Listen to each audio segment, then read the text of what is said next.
పూర్వకాలంలో తలకి నూనె పెట్టుకుని ఉండేవారు ఇంటి పట్టున. వారం అంతా బయటకు వెళ్లాల్సిన అవసరం లేకపోతే నూనె పెట్టుకుని జడేసుకుని ఉండేవారు.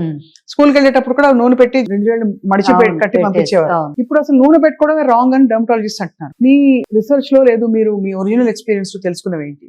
So there is 2 things. One is viscosity ఎక్కువ ఉంటే నార్మల్ గా పెనిట్రేట్ అవ్వదు స్కిన్ లోకి ఏది కూడా. బీట్ ఆయిల్, బీట్ ఏదైనా థిక్ గా ఉండేవి కొంచెం పెనిట్రేషన్ తక్కువ ఉంటాయి because in your layers of the skin or the scalp అని. But however oil is not only, అంటే డిపెండ్స్ ఆన్ ఇంగ్రీడియంట్స్ కదా, ఎంత డీప్ గా వెళ్ళింది. ఇప్పుడు హెయిర్ లాస్ కి కొన్ని మినాక్సిడిల్స్ అని అవి ఇవి చాలా వాడతారు కదా. So those are more of వాడినన్నాళ్ళు హెల్ప్ అవుతుంది. మానేస్తే మళ్ళీ దే సే వాళ్ళే చెప్తారు if you don't use it again it will come back to original అని. నాకు ఎలా ఉంటుందంటే ఫస్ట్ ఆఫ్ ఆల్ నేను ఆయిల్ అసలు ఎందుకు వాడినంటే నాకు చాలా స్ట్రైట్ హెయిర్.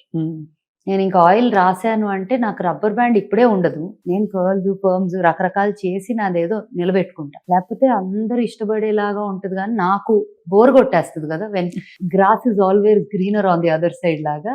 అవును, నాకు కూడా ఆయిల్ పెట్టుకోవటం అవి ఎందుకు చేయనంటే because I know that my hair will become like బక్కగా అయిపోయి ఫ్లాట్ అనిపిస్తుంది అనే ఫీలింగ్. అవును, కానీ ఇప్పుడు శివి ఉంది, మా అమ్మాయి ఉంది, తనకి curly hair. So she has, తనకి అసలు ఆయిలింగ్ చేసినాక యాక్చువల్లీ తన పుట్టినప్పుడు అసలు జుట్టే లేదు, ఈ పిల్ల గుండుతో పుట్టింది ఏంటి అనుకున్నా, కంగారు పడ్డా. వెరీ స్కాంటీ హెయిర్ ఉండేది. ఇంకా తను పుట్టిన ఒక 2-3 years కి ఓల్డ్ స్కూల్ రీసెర్చ్లు అన్ని మొదలెట్టాం కదా. సో అది వాడటం మొదలెట్టాను. ఫస్ట్ తన మీదే అన్ని ఎక్స్పెరిమెంట్స్, బేబీ మీద. నేను బేబీ మీద ఎక్స్పెరిమెంట్ చేసి లాంచ్ చేశానంటే ఎంత సేఫ్. తనకి హెయిర్ ఇప్పుడు చూస్తే మీరు you will not even believe that that's the same baby. అందరూ అంటారుగా బాగా జుట్టుతో పుట్టారు అంటారు కదా, మాకు అసలు ఆల్మోస్ట్ గుండుతో పుట్టాం ఇక్కడ. But she has good hair now. So దానికి హెయిర్ ఆయిల్ హెల్ప్ అయిందంట 100%. బికాస్ ఇప్పుడు ఈ హెర్బ్స్ అన్ని ఉన్నాయి కదా, all these herbs that are so good for ఈ 63 హెర్బ్ ఆయిలే ఉంది మనది. మన హెయిర్ వాష్ పౌడర్ కూడా ఆయిల్ లో ఉన్న హెర్బ్స్ అన్ని పౌడర్ ఫామ్ లో దీంట్లో కూడా ఉన్నాయి with lathering agent which is also natural. Coconut derived ఉంటాయి అవి. You know like I said science వల్ల ఎన్నో బెనిఫిట్స్. అవును, సో అవన్నీ ఉంటాయి. సో ఇప్పుడు ఏంటి, ఇంతకు ముందు ఆ షికాకాయ నీళ్లు అవి కళ్ళకి మండిపోయేవి. నాకు ఎక్కడంటే ఒకసారి బేబీ ప్రోడక్ట్స్ వీడియో షూట్ చేసేటప్పుడు నాకు Geetha is also Geetha Madhuri singer, తనకి బేబీస్ ఉన్నారు కదా. సో ఈ బేబీస్ ఉన్న మదర్స్ అందరూ ఏదో ఒక టైంకి నాకు ఇది నచ్చిందో అది బాగుంది ఏదో ఒకటి మాట్లాడుకుంటాం. నాకు ఒక వీడియో కావాలి బుడ్డోడితో చేద్దామని అడిగితే షీ కేమ్ హోమ్. ఒక రోజు షార్ట్ అనమాట, చక్క పడుకోబెట్టి లేపి తీసుకొచ్చింది. హెయిర్ వాష్ పౌడర్ ఇంకా పూర్తిగా లాంచ్ కూడా చేయలేదు కానీ రెడీగా ఉంది. అక్క వాడేద్దాం అక్క. అమ్మో కళ్ళు మండుతాయేమో నాకు టెన్షన్. తను టకటక రుద్దేసింది, వాడేసింది. అసలు ఏమీ లేదు, ప్రశాంతంగా ఉన్నాడు, హ్యాపీగా పడుకున్నాడు కారెక్కి. సో యూనో నేను భయపడతా కానీ పర్వాలేదా ఓకేనా అని. బట్ ఎవ్వరికి when things are clean and pure unless you have an unusual allergy ఉంటే తప్ప ఎటువంటి ఇబ్బంది ఉండదు. అలా అని పాత షీకాకాయ వాడితే కళ్ళల్లో పడి మంటలు వచ్చి రాక అంతేగా ఇవన్నిటికీ ఆ ఎఫెక్ట్స్ ఉన్నాయి. అండ్ నురుగు రాదు.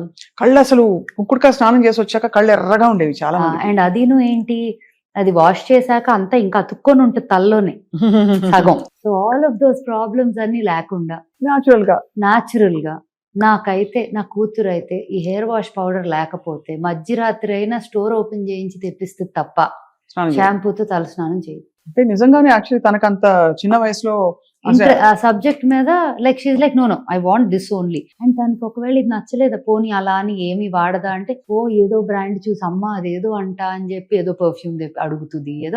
ఇట్స్ నాట్ లైక్ అన్ని పాతకాలం పద్ధతులు మాత్రమే చేస్తుందంటే కాదు, కానీ కొన్ని ఉంటాయి కదా అవి నచ్చినాయి ఇంకా అది తప్ప వాడు. సో అలాంటివి కొన్ని ఉన్నాయి, ఓల్డ్ స్కూల్లో కొన్ని ఉంటాయి తనకి, తన ఫేవరెట్స్ అనమాట. ఒక సిరం వాడుతుంది. అసలు కొన్ని ప్రోడక్ట్స్ అయితే ఇంకా నాకు కాదు, ఇంకా హరికే ఫోన్ చేసి Hari can I get this అని అడిగి తెప్పించుకొని అవి తప్ప ఇంకేమి వాడు. మేము కూడా హరికే ఫోన్ చేస్తాం హ్యాపీగా. కాదు, వాట్ ఈస్ అమేజింగ్ ఇస్ మీరు అన్నట్టు old and new world combine చేసి ఇది యూజర్ ఫ్రెండ్లీ గాను ఉంది. అట్ ద సేమ్ టైం మన కెమికల్స్ బాడీలోకి వెళ్ళిపోవట్లేదని మనం కొంత రిలీఫ్ ఫీల్ అవ్వచ్చు. అండ్ కష్టం పడక్కర్లా వాడటానికి. కానీ బిగ్గెస్ట్ ఇష్యూస్ ఏంటంటే రెండు, ఇది అందరికీ అందుబాటులో ఉంటుందా అంటే నా లాజిక్ వేరు. నేనేమంటానంటే శరీరం కోసమే కదా కష్టపడేది, కొంత స్పెండ్ చేసుకుంటే ఏమవుతుంది అనిపిస్తుంది ఒకటి. రెండోది ఏంటంటే ఒకవేళ అందుబాటులో లేకపోయినా న్యాచురల్ గా ఉండే వాటితో ఎలా మేనేజ్ చేసుకోవచ్చు is a very big question. దానికి మీరు చెప్పే ఇలాంటి మంచి మాటలన్నీ కూడా it will be useful for people.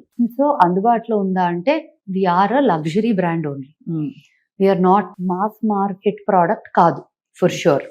కానీ అంత ఎఫర్ట్, అంత టైమ్, అంత ఎనర్జీ, అంత ప్రొక్యూర్మెంట్ ప్రాసెస్ అంత ఉంది. అదే గనక ఒక గంటన్నరలో టర్న్ అరౌండ్ చేసి ఒక క్రీమ్ తెచ్చేస్తాం, గంటలో ఒక వాష్ వచ్చేస్తుంది 100 kgs అంటే నేను కూడా ఈజీగా ప్రైజింగ్ చేయొచ్చు and can launch it as a product that can go. But the amount of effort that goes in to అదే అండ్ జాగ్రత్త అంటే ఇంకా ఓసిడి. ఒకవేళ మీరు గనక ఏదైనా తేడా అయ్యిందే అనుకోండి, నేను ఆ లాట్ ఎంతైనా అవనియండి, వద్దు తీసేయండి అంట. లేకపోతే మనం ఎవరైనా వాడుకుంటే వాడుకుందాం కానీ బయటకి వెళ్ళకూడదు అంట. అంత జాగ్రత్త తీసుకుంటారు. That's a very very commendable thing. అలా ఉన్నప్పుడు మరి కాస్ట్ తక్కువ ఉండటం అనేది then I will be doing social service. అంటే మీరు ఏ కారణంతో మొదలు పెట్టారో అది పూర్తిగా వైలేట్ అయిపోతుంది అండ్ అది కూడా ఏమవుతుంది, సర్వీస్ చేయొచ్చు ఒక లెవెల్ వరకు. దానికన్నా ఎక్కువ చేసుకుంటా పోతే నేను బ్యాంక్రప్ట్ అయిపోవచ్చు. The reason for the price. ఇప్పుడు కొంతమంది అంటారు ఎవరో ఒకళ్ళు పెట్టారు ఎక్కడో, I think in one of the video something, old rituals were never so expensive or something like that. The effort that goes into it, the ingredient procurement, the process, the way we presented it, the way we want to, ఒక్కొక్క brand కి ఒక vision ఉంటుంది. So vision for this brand is it has to be a global brand where India is really like wow this is Indian culture heritage అని. అలా చేయాలి అంటే నేను ఇలా మాత్రమే చేయగలను. This is the only way. So I think the end goal made us take this hard decision of keeping it like. No, absolutely. That is very clear. The second problem I'll address is consistency. ఎంతకాలం ఒక way of life ఈ products వాడాలనే కాదు, ఒక విధానంలో మనం నిష్టగా చేస్తే మనకి కొద్దో గొప్ప రిజల్ట్ కనిపిస్తుంది స్కిన్ అండ్ హెయిర్ కేర్ లో. నేను ఓల్డ్ స్కూల్లో అయితే కొంతవరకు చెప్పగలను. కొన్ని products you will see a change in the way your skin looks and feels in the first use లో తెలిసిపోతుంది. You will feel it. So definitely in the first use. ఇప్పుడు నాకు అది ఫస్ట్ యూజ్ లో డిఫరెన్స్ రాకపోతే నేను అసలు launch చేయను. చాలా products, face wash powder was one of those for me. ఎర్రచందనంతో ఎర్రచందనము, సినిమన్ ఆరెంజెస్ ఒకటి అండ్ ఇండియన్ స్పైసెస్. మా పుష్ప పౌడర్ ఎర్రచందనం.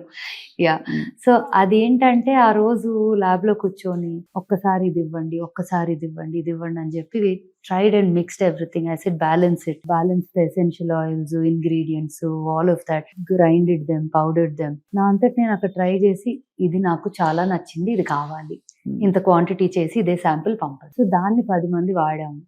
లైక్ ఎవరికి వద్దపోయినా నాకు కావాలి, నేను ఇది లాంచ్ చేసుకుంటున్నా. అలా మొదలైంది. అలా ఆల్మోస్ట్ ప్రతి ప్రోడక్ట్, కొన్ని అయితే కూర్చొని తింటారు చాలా మంది. అలా